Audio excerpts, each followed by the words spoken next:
Okay, we are live on Facebook. YouTube. Let us go onto Facebook and we will get this party started. All right. Go live without a title. No problem.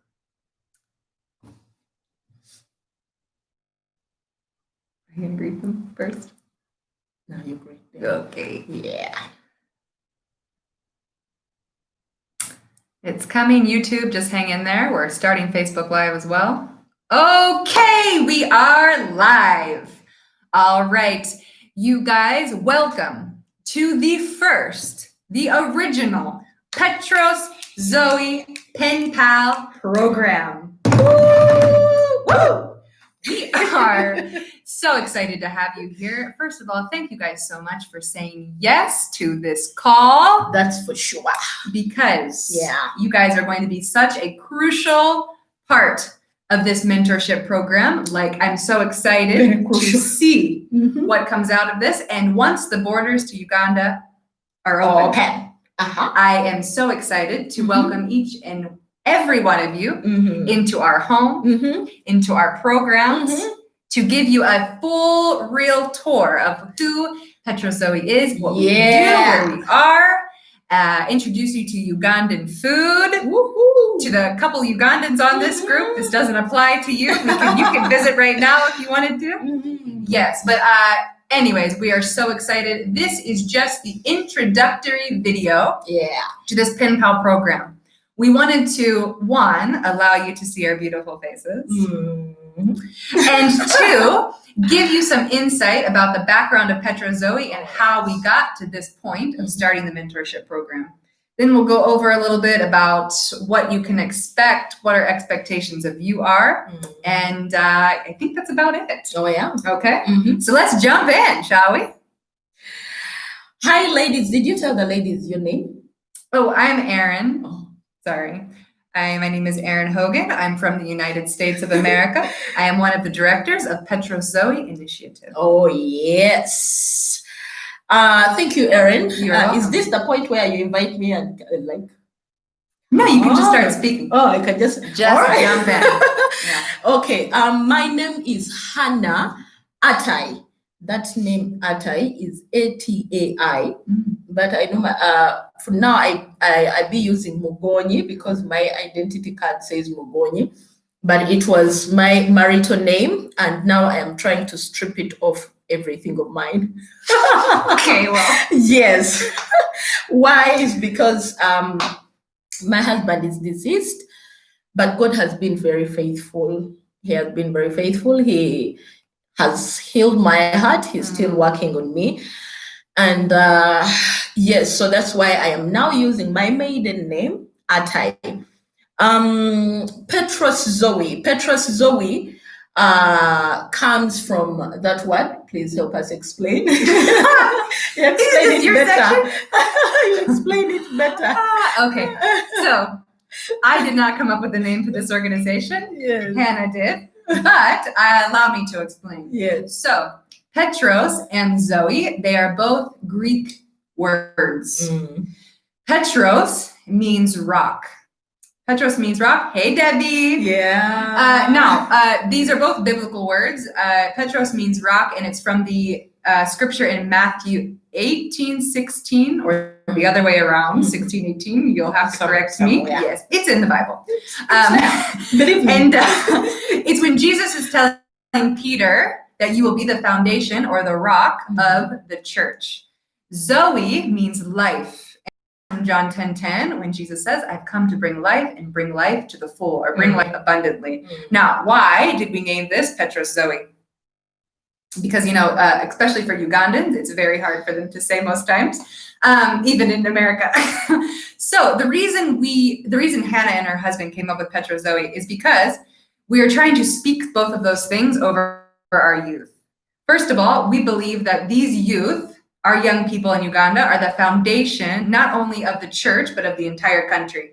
Because Uganda is a very young country. The average age is 15.8.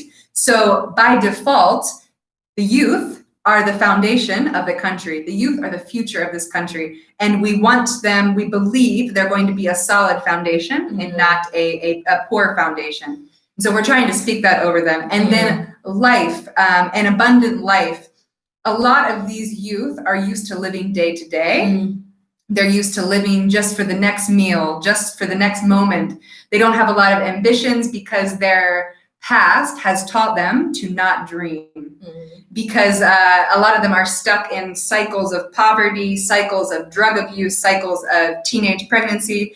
And so since that's what they know, they don't see themselves living an abundant life. And so that is something we're trying to speak over these youth. Oh, yeah. Foundation of the church and Uganda, and then also for them to live an abundant life. So, Petros Zoe. Petros Zoe. Back to you, Hannah. Yes, and Petros Zoe started as a missional community. Now we are part of a church called Worship Harvest. And Worship Harvest is a missional church in general. We believe that it is our responsibility to catalyze. You know, a catalyst is something that does not change when the thing is changing, but you know, it brings about or it speeds up a certain reaction. So Worship Harvest, Worship Harvest believes that it is the responsibility of the church to bring about spiritual, social, and economic renewal in your immediate community first, and then as a result, the world. So that is how we started, and they do this through small groups that they call missional communities. So it is a group of sisters and brothers who come together to eat, pray, play together, but also go on mission together. And so Petros Zoe started as a missional community, and then we decided to reach out to our community. The situation was that even just in our neighborhood, we had very many boys and girls who would get up early in the morning and they were really up to nothing. You get up early in the morning and you're up to nothing. And before they knew it, they would end up in the most dangerous places that you have ever known of. They would end up in prostitution. They would end up in drug abuse. They would end up in theft, violence, and things like that. And so my husband and I at that point were like, you know what, we cannot just be in this beautiful home that we're in and close ourselves in, yet we know what is happening around us and think that we are really being the hands and feet of Jesus. So we're like, it is our responsibility to change the situation around us, but we can start where we are at and with what we have. So we realized we had a house. Yes. Start with what you have. Yes, we had a house. I am a chemist by profession, and there are very many things that I knew how to make because of my chemistry background, which things I could also teach these young people. And so because of that, we decided to open our home to these young men and women and started bringing them in, would prepare something small for them, some chai. By the time we started with about 16 youth. The next Sunday, they grew to about 35. Before we knew it, it was a very big group. We started engaging in community work. We started getting more and more opportunities for them to engage in activities that are actually positive, that are actually bringing out impact on the community, to show them that they can actually be responsible for their future, be responsible for their community, and bring about a good vibe in the community. And so because of that, you know, things started happening, right? We registered at that point as a community-based organization because we did not want the people or the local leaders in the community to, you know, have ideas about what this was all about, because we feared they would think it is a political thing or anything. Yeah. So we decided to register as a community-based organization, not knowing exactly what we were getting ourselves into. Mm-hmm. Yeah, and God continued being faithful to us. We continued collaborating with the local community and the authorities, and the thing grew. And then along the way, I met Erin still in Worship Harvest. Mm-hmm. And yes, and she saw the work that we're doing, and she chose to be part of us. And my husband and I welcomed her on board. And yes, in 2018, we registered as a community, as a non-governmental organization. Yes, both here in Uganda, and actually we registered it as it's a non-profit organization. Non-profit 501c3. Yes, in the US first. First, it was registered in the US first before we finished the registration here. Which is wow, per usual. You know, things move slowly in Uganda. Yes, so that is the little background about how Petros Zoe started and what we're up to. And we have quite some success stories we shall be sharing with you along the way. Yes.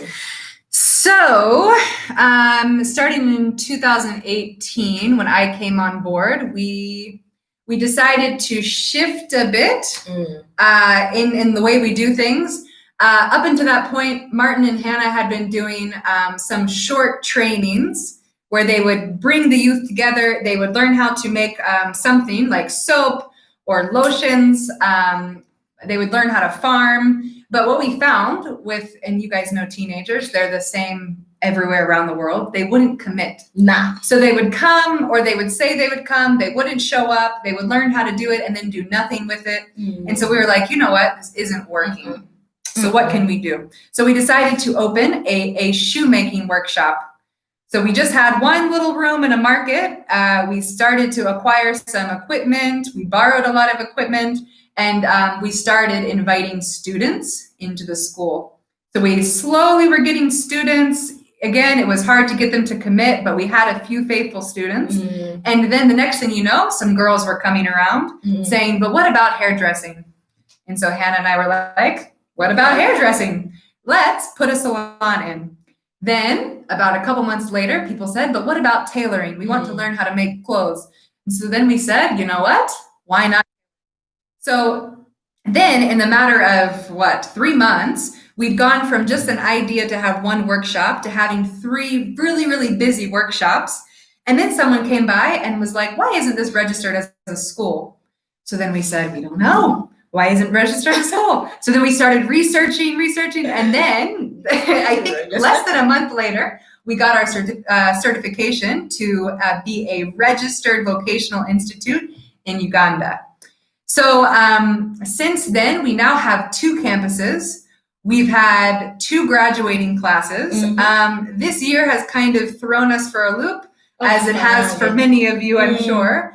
Because this is considered a school, we did have to stop the operations of our vocational institute at this point, because schools are not allowed to meet because of different regulations from the government for COVID. And so our class actually graduated at the end of February. And then because schools closed in March, we couldn't bring in a new intake of students. So we're waiting for the government to lift those regulations. But we have over 10 courses now at our main campus. And then at our second campus, we have 3 courses. Those courses include tailoring, hairdressing, cosmetology, cosmetics manufacturing, catering, computer, leatherworks, which is like shoes, belts, handcrafts, so making jewelry. There's very many things. I know I've left some out. But when the students come in this program, they take business management classes, finance management classes. They find out how to grow a business, start a business, manage a business. They learn how to save money. We also take them through an adult literacy course, so they learn how to read and write in English, so they learn how to keep books. And so when they come into our class or to our institute, there's a whole program that they have to take place in, and all of those courses are very mandatory. We also take them through a discipleship course because we want to teach them about Jesus. What does the Bible say about money? What does the Bible say about work? Things like that. And so we are super excited about our vocational institute, but that has not been our focus this year because it's been closed. Yeah. So we also have some recreational programs because we found that if you put a game in front of a teenager, you've hooked them. You have them. So we have, we started in 2018 with building a football program, and that grew to now 3 teams of different ages, only boys for now, but we want to start a girls football team. We have a dance team that does both cultural dancing, which for you guys who are not familiar with Ugandan dancing, it's like, I think what people imagine Uganda is like all the time, like when they're in their traditional wear and they're beating drums. Yeah. Believe it or not, Ugandans don't always dress like that, as you can see. Yeah. So, but then they also do contemporary dancing, and they a lot of times do a fusion of the both. And then we have a boxing team and a heavyweight team. And you people, these heavyweights, they're like, they're the people you would usually run from if you would like cross them in a dark alley, but they're actually really great guys. Yeah. So through that program, we have found a way to engage the youth and to teach them how to spend their energy in a positive way, because teenagers have a lot of energy. They eat a lot of food and they have a lot of energy. Those are 2 things about teenagers. And so they spend all evening or all afternoon of practice. So then by the time they're done, they just want to sleep. Hungry. Yes, and eat. So they eat, they sleep, which means they're not at the bar doing what they usually do. And then it also teaches them commitment, loyalty, teamwork. And so we've seen a lot of cool things happen from our teams. One boy in particular, he used to be a part of this thing called the Axe Gang, where basically the government would come and pay them money to wreak havoc in villages. They would murder people, they would rob people, they would rape women. But then he learned about our boxing team, actually ended up becoming a Christian, and is now moved away from that lifestyle, which is amazing. We also have a charity club. I had a conversation with the youth one day that they were complaining about the government and how the government doesn't do what they want the government to do. And so then I asked them, but what are you doing to make this country a better place? And they were quiet. So they decided to start a charity club where they would engage in community service activities. And before the lockdown happened, again, things have gotten disorganized, they were working very closely with the mayor of Mukono and the rest of the council and local leaders to improve different communities, whether it was latrines, garbage management, things like that, to make communities cleaner and healthier places to live. And then they were also working with a big university in Mukono called Uganda Christian University. They were working with university students who were working, what are they majoring in? Social development? Yeah. Something like that. Yeah. The newest program that we're super excited about, which we haven't told a lot of people, so you guys are like in the know now. We are starting a Petros Zoe Community Center. We just put a deposit down on an amazing property. It used to be a primary school. It has a compound that's big enough for us to do our activities. And at that center, it's going to have a gym. Because right now our boxers and heavyweights are training just in the village, and they're attracting some negative attention from those people who used to recruit people from the Axe Gang. They're trying to get the boys. And so we want a private, safe place for them to practice. We want it to be a positive environment, an environment where people can come, exercise, especially women. We were just introduced to a whole population of women in prostitution. And we want even a space for them to come, exercise, learn how to respect their bodies, and just be a safe place away from men that they can open up and feel safe. And then in this community also, there are a ton of children that are roaming around, that don't go to school. Their parents sometimes are gone for days at a time looking for work. A lot of them are in single mother households. They never step foot in a real school. And so although we're not at the point right now that we can start an actual school, what we're doing is we're going to create a part of this community center that's dedicated to teaching these young people. So basically what's going to happen is we're going to hire a teacher. who's going to come and just engage these young people, teach them colors, shapes, songs. We're going to provide them food because a lot of these kids don't eat, and it's just going to be a safe place for them to come that they know, okay, mommy's not home, but I can go to the Petros Zoe Center and at least be safe for the day. And then another one of our programs that has been really picking up momentum this year is the Teenage Pregnancy Center. We started this center back in January because a lot of the communities we work with have a very high rate of teenage pregnancy. Actually, Uganda in general, 1 in 4 babies is born to a teenager. So 25% of the overall pregnancies in Uganda, they're teenagers. And we even just heard a story of a girl as young as 10 years old that was pregnant. Yes. And then we also had another case of a 15-year-old autistic girl who ended up getting raped. And so there's so many of these stories. And many people think when they hear teenage pregnancy, she must have just been sleeping around. No. But the reality is, one, a lot of these kids are introduced to sex at a very, very young age. They live in these 1-bedroom houses. A lot of times their mothers are into prostitution or just have multiple partners.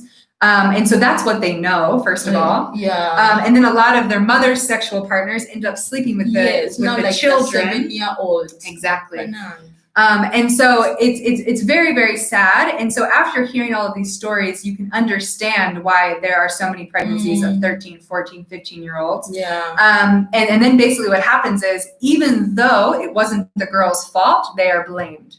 So after getting pregnant, a lot of times they're kicked out of their house. They try to get an unsafe abortion. They abandon the baby in latrines, dumps on the side of the road. They end up going to men's houses and just trying to get somebody to give them shelter, to give them food, to give them things that they need. And so they're looking for help in very dangerous places. And so we decided, let's make a center where these girls can come, they can receive healthcare, they can receive a place to stay, food to eat. We can monitor their pregnancy. And then at the same time, we can be teaching them parenting classes, vocational skills, financial classes, counseling. So by the time they leave our program after having their baby, they can sustain themselves. They're on their feet. They feel confident that they don't need to go back to their previous lifestyle. If reuniting them with their family is not an option, finding them a safe place to live. So we just committed to renting this center. And I don't know if you guys have seen my videos on Facebook, but we're looking for 9 people to adopt units in that center. There's 9 different houses of 2 bedrooms, and we've gotten 8 people. So we are only looking for 1 more people. And actually, many of you guys watching are the ones that have sponsored those houses. So thank you. Thank you. In less than a week, we have found 8 people. That means thank you very much. These aren't Uganda speakers. Allow me to be the translator. Yes. So with that, I know we just threw a lot of information about you, but there's a lot going on, and we just wanted to give you some background about what we do. So going off of that, the Teenage Pregnancy Center, the Teenage Pregnancy Program is actually what inspired us to start this mentoring program. We had one particular girl. We were actually at the hospital for another girl. But these nurses and the hospital personnel, they got to know us as the people who help teenagers who are pregnant. And so we were just sitting waiting for waiting for the girl to get out of her appointment or something. And somebody came up to Hannah and I and said, "Hey, you guys are the ones that help pregnant teens." And so we're like, "Yes, we are." So they called us into the office, and there was a very young girl there. She was very numb. She wasn't showing a lot of emotion. It didn't look like there was a lot going on in her mind. Like, we were just like, what's wrong with this girl? So the story she gave was that she was raped, that she was sleeping in her room that she was staying in. And a guy came in, raped her, and then went away. And that's how she ended up getting pregnant. At this point, she was 7 months pregnant. And so just with the story she was telling us and how she was telling us, it didn't seem to line up. Like, we're just like, there's more to this story. So we found out that she had a grandmother who was taking care of her. So we're like, okay, we need to step out for 5 minutes. We're going to come back and we're going to go talk to your grandma together. We were gone for 5 minutes. By the time we got back, she ran away. So then we were like, there's something going on here. So then we managed to get from the nurse at least where she stayed. Yeah. So Hannah did some investigative research and was able to find her. And then she very willingly introduced us to her community. And what we found out was that she was staying with a group of girls in a very small bedroom. At any given time, there could be as little as 4 or as many as 15 girls staying in this room. And we found out that they were all involved in prostitution. And the saddest part, I think, about this is the girls were selling themselves for as little as 1,000 Ugandan shillings, which is about 25 cents a quarter in the United States. Euros, I don't know how much it is, but imagine 25 cents, which is a quarter of a US dollar for an hour with this girl. So you have to recognize that is the type of girl we're dealing with. Girls who are in a bad enough situation that they think it's okay to sell themselves for 25 cents at 15 years old, 14 years old. This one particular girl who we met at the hospital was 14 when she got pregnant. Yeah. And so you can't listen to that and just forget about it. No. And so for the next, how long, week, we were like, what do we do with these girls? What do we do with these girls? Because you have to remember, we are already dealing with over 300 youth in our programs. Already. And so, especially right now with limited movement, limited gatherings, we're just like, we don't have the staff, we don't have the resources or the time to meet these girls and give them what they need. So one day we were praying and we got the idea to start a mentoring program. And the reason we chose mentoring is because these girls need a lot of one-on-one attention. They need a lot of one-on-one. They're not going to respond if we just go meet them in groups. Yeah. They need that pulling them out of the environment, sitting them down, and giving them a free space to tell their story. Yeah. And so we have managed very quickly to find 50 ladies here in Uganda that are willing to walk with these girls. Yeah. They're actually even willing to put in money for them to start their small businesses. And what they're going to do is they're going to walk with these girls for an entire year. So one lady works with one girl for an entire year.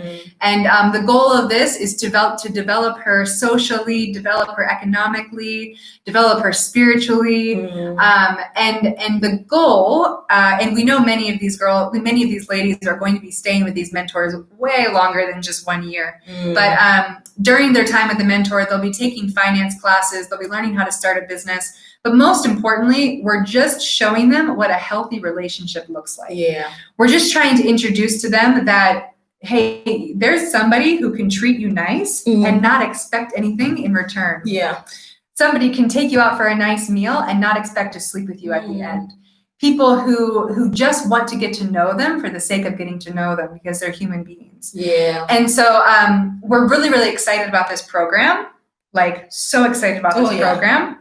The mentors met their mentees last week, and we already have such cool stories of ladies who have taken their mentor out to eat or mentee out to eat, who have, the girls are so excited. The girls who are getting mentored, we met with them today, and they were all talking, what did your mentor do? Who was your mentor? And so the hype is high right now in Uganda. I wish you guys could be here to experience it. But that's kind of the inspiration on why this mentorship program came about. Yeah. And I'm going to put it over to you because I'm thirsty. Welcome back. Yeah. Wow. Yes, and we are very, like Erin told you, we're very, very excited about this mentorship program because we feel like it is such an answer to prayer because the burden was very heavy for us. We felt like we could not be able to do it on our own. And so that is why we're like, you know what? There are very many people, people who have a bigger advantage over these girls, who can love them, who can take care of them without strings attached, without, actually we call them ropes, attached, you know. And so these ladies, have been very kind, and they have come on. We have doctors, we have lawyers, we have pastors, we have business women, we have women of all sorts of calibers who have come on board to be the mentors of these girls. But now, the issue why we are here. Yes, let's get to that. The main issue why we are here is to talk to you as our pen pals. Now, these mentors who are on ground, who are doing the footwork, also, I know that at a certain point, it's easy for them to be drained because they are going to be working with these girls for a whole year. And because of the kind of background these girls have come from, it can be draining, because when you listen to some of their stories, you be like, there is somebody else you should tell for your own sanity, somebody that you can share with. And then we also recognize that as they share their stories, some of our mentors, like, some things could come out of them, because some of them have gone through these things. So they could be tackling certain things. Yeah, I think we were talking to another counselor, and she was calling that secondhand trauma. Yes. Yeah. Yes. So because of that, we're like, you know what? We don't want to leave our mentors in that situation where they would be going through secondhand trauma, where and this is also going to be very financially demanding on the mentors, because as Erin has already told you, that we are going to expect, actually the mentors have already committed to putting away certain money, a certain amount of money for these girls to be able to start up a small business. And they'll be saving that money with the Petros Zoe circle, which is like a savings scheme. Yeah. Yes. So they're going to be putting away that amount of money. They have to take these mentees to nice places for them to be exposed to something else compared to what they have been exposed to. So there is also a financial requirement that has already been put on them as they mentor these girls. And so we are very glad that you have signed up to be a pen pal, because guess what? You are going to be a support to the mentor, specifically praying for this mentor and the mentee, encouraging them, at least sending them an encouraging message at least once a week, to just find it in your time to be able to encourage them, maybe using a scripture, maybe then praying for them, just asking them, how are you? How is the girl? Is there anything that I can do to make the burden less burdensome? Or anything, So you are going to be a support for this for this mentor. You are going to be a friend. Yeah, mostly. A friend, basically somebody she can just call, because they cannot call myself and Erin, all of these 50 ladies, be like, Hannah, this, Erin, that, like, we would also run mad. So, so we decided that, you know what, you people who cannot be on ground, you will be at least support, or mental support, spiritual support for these mentors, so that as they do the work, at least they have people who are praying with them, people who are supporting them in different ways. The other thing is, we are going to require you, or request you as a pen pal, to be able to send us monthly, a report at least twice in a month about your mentor and the girl. We are going to be sending in a template, a report template, that you will be using, because with this, at least we shall be able to know what's going on, if things are okay, if things are not okay, what do you require from us, which kind of support do you need from us, as also an administration in this whole thing. So we are going to require that you will be able to update us using that report template of exactly what is happening in the lives of your mentor and the mentee, Those are some of the things that we're going to be requiring from you. We shall also be updating you as we go on of some of the other requirements. But then also along the way, we are going to send a document that is full of a lot of information that you will read and know exactly what is required of you. Also, along the way, we shall require some financial support in different areas that we shall let you know of, and things like that. So first of all, I am so excited and we're so honored that you even chose to sign up for this program.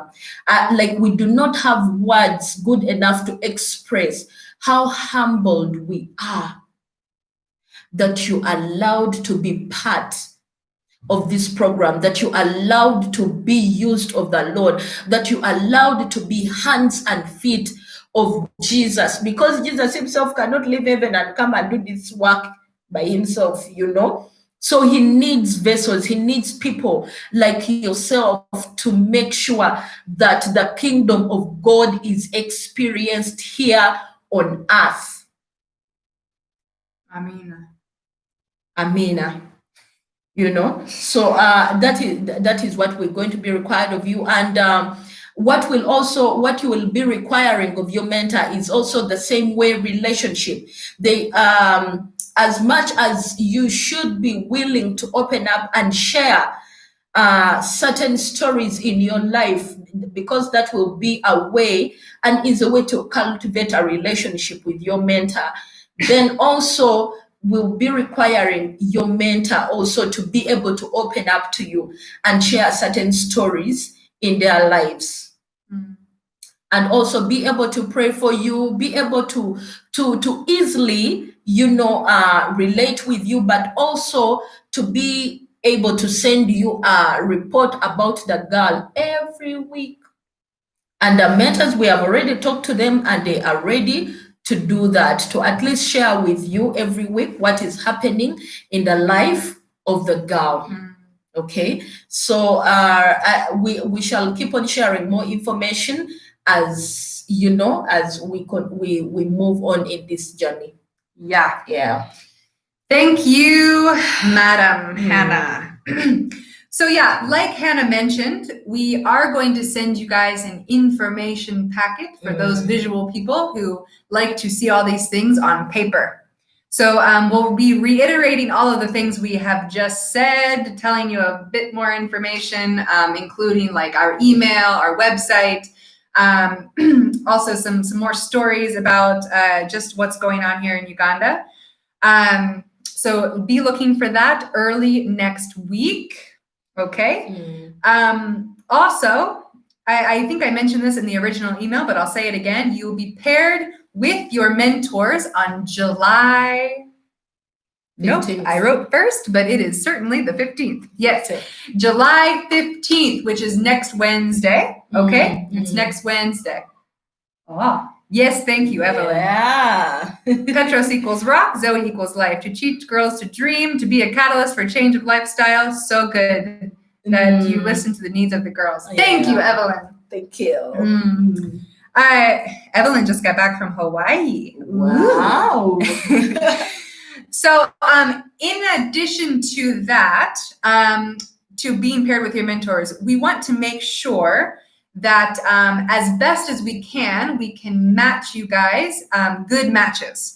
And the way we do that, we've already gathered information from the mentors. So now we want to gather some information from you. Yeah. So we're going to be sending you guys a Google form. For those of you who are not technologically savvy, that is okay. It's very easy. What we're going to do is we're going to send you the link to the Google form, both in your email and on this group, so you can't miss it. And then all you do is you click the link and you answer the questions as if you're filling out a survey. They're not going to be too personal. No. Just like, what do you do? What do you like to do? Where are you from? How old are you? Things like that. Can we also ask language? Yes, I'm hoping all of you speak English. We'll find out. We can ask language. So things like that. Yeah. And then you'll send that back to us, and that way we can pair you guys in the best way we can. Yeah. Yes. In addition to that, either on this video or in response to the Google form, in both ways you can respond. We would love to have Zoom calls with groups of you. Because just I know how you guys are excited to see our beautiful faces at the end of a workday and be hearing our beautiful melodic voices. We would like to do the same for you. Yes. So I want you guys to comment on this video after watching it with the days and times and your time zone. Of when would be a good time to be Zooming you guys. Yes. I think, is Zooming a verb now? I think Zooming is a verb. Yeah. You know. If you guys don't know what Zoom is kind of like Skype or FaceTime. You just download the app either on your phone or on your computer. And it's free. easy to use. You just sign up. If you guys need help signing up, feel free to reach out to us and we'll guide you through that. It's very simple. So yeah, if you could just comment the days, times, and your time zone about when you would be available, then according to your availability, we will group you people. Yes. And then we'll have group Zoom calls just to get to know you guys more, to hear your questions, to find out, make sure everything's okay, make sure you don't feel like you're part of this program against your will, things like that. We just want to make sure we're all on the same page, we're all steady and ready. Oh, that rhymes. Steady and ready. Yeah. Yes. Yeah. So also, I don't know how many of you guys are watching live. We have a comment from Debbie T and Evelyn. But if you have any questions after watching this, feel free to comment on the video and we'll reply. Yeah. Or send us a message, either myself, Hannah, Laura. You can look any of the admins on the group. You can send us a message and we will sort you out, or send us an email because we sent you guys all emails, so you know our email. Other than that, we are so excited. And we also want to say thank you for an excited song. You're the singer. Hannah's actually producing an album. You want to sing? No. Oh, Yeah. She's shy. I'm shy. Yeah, she's very shy. But we want to say thank you for bearing with us. You know, this is the first time we've done this program. So you guys are like the pioneer group. Yeah. And so as we move on, we are working out some kinks. We are trying to do this the best way possible, which means we are also so open to feedback. So if we're doing something and you're just like, you guys, there's such a better way to do this, please tell us. Bambi. Bambi. Bambi means like, please. Yeah. And it's not like please, it's like please. Yeah, it's very different. So, Bambi, please, Somali, glad to be part of this initiative. Hi. So good to have you, and thank you for tuning into this video. And we know you're in Uganda, so we hope to be meeting you in person someday soon. Yeah. So anyways, again, please give us the feedback, give us advice. We are so open to learning and improving. Since this is the first time we're doing this, and the first time can never be the most perfect. Most perfect. I don't know if it's ever English, but anyways, okay, we're going to leave it at that. Do you have any last words? Last words. My last words are wow. Thank you so much. Thank you so much. And if there is anything else that you would need from us or some more clarifications, you can call us back to come and clarify on things, or in case there is a topic that you want us to handle and you don't know how to do it, it is okay. You can ask. We can always bring somebody to come and also help us in clarifying things. Yes. And then another thing, I know most of you on here are not Ugandans. I think there are 2 Ugandans on this group.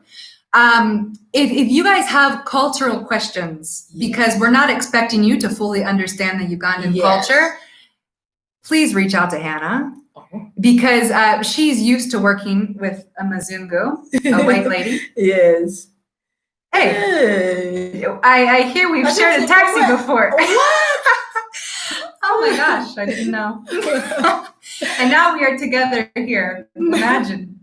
Anyways, like I was saying, if you guys have any questions about Ugandan culture, please reach out to Hannah. She's not going to get offended or weirded out that you guys are asking a certain question about Uganda, because she's been working with me for the last 2 years. And if she can work with me for 2 years straight and still like think it's a good idea to continue, yes, and stay sane. Like, trust me, she is free, she is open, and we would rather you guys ask these questions than be like, is this normal? Like, what's going